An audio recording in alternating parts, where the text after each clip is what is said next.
There are liars, there are pathological liars, and there is Donald Trump. Donald Trump's lying is so routine, and the news media knows that it is so routine, that everyone has, to varying degrees, gotten used to it. It has always been impossible for any interviewer of Donald Trump to keep up with the lies that he tells at very high speed in every interview. They are frequently lies that an interviewer could not possibly anticipate, and that's what happened to Bret Baier when Donald Trump said this. One of the things that really I'm happy is that the soldiers that died in Korea, their remains are going to be coming back home. And we have thousands of people that have asked for that. Thousands and thousands of people. So many people asked when I was on the campaign, I'd say, wait a minute, I don't have any relationship. But they said, when you can, President, we'd love our son to be brought back home. You know, the remains. So thousands and thousands of parents of American soldiers killed in the Korean War asked candidate Donald Trump to have their remains brought home. So where's the lie in that? It is in the number. It wasn't thousands and thousands of parents. It was zero.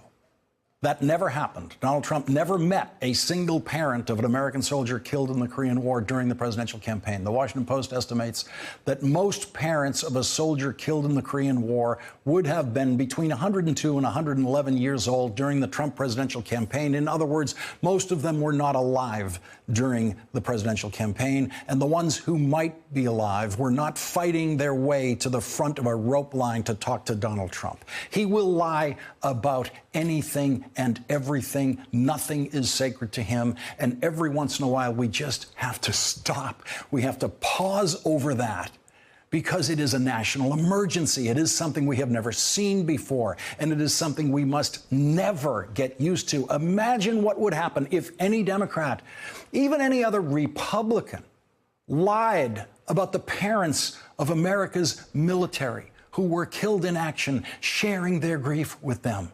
Donald Trump is trying to steal the grief of the now dead parents of soldiers killed in the Korean War and pretend that he shared their grief with them and that he accomplished something for them when talking to the North Korean dictator who has reportedly charged the United States $1 million every time he has allowed the returns of the remains of a single American soldier. Stealing grief is a Donald Trump specialty. Here he is lying about losing friends of his on 9/11 during the presidential campaign.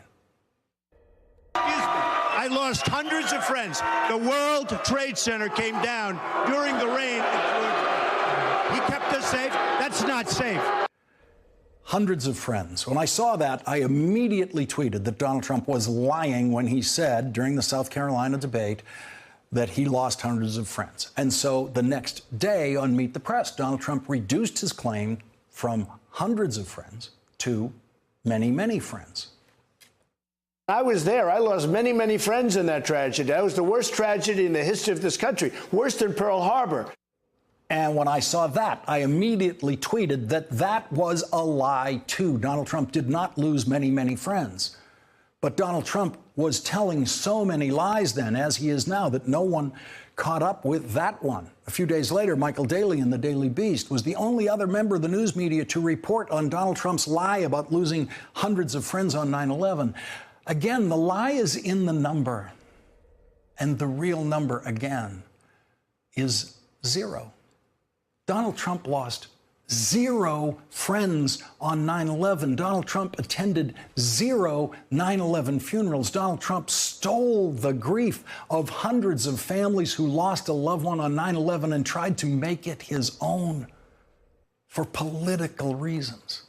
That is how deep and perverse Donald Trump's lying is. Donald Trump's lying is worse. It is uglier than any other public liar in American history. And this week, he lied for political advantage about the families of the Korean War dead in the same breath that he praised the North Korean dictator who holds on to power in North Korea through murder and torture and terrorizing the entire population of North Korea. You are never going to see a satisfying interview of Donald Trump, an interview where he is successfully challenged on every lie, because Donald Trump will never submit to an interview where that could possibly happen. And the news media is never going to be able to keep up with all of Donald Trump's lies after he tells them. And so you, as a citizen, have a new job. You must protect yourselves from the lies of Donald Trump. You must do your own homework to expose Donald Trump's lies to yourself and your family and your friends and your fellow citizens. The President of the United States is a deeply sick, pathological, and perverse liar who will lie about anything at any time, and that changes utterly the nature of your job as a citizen.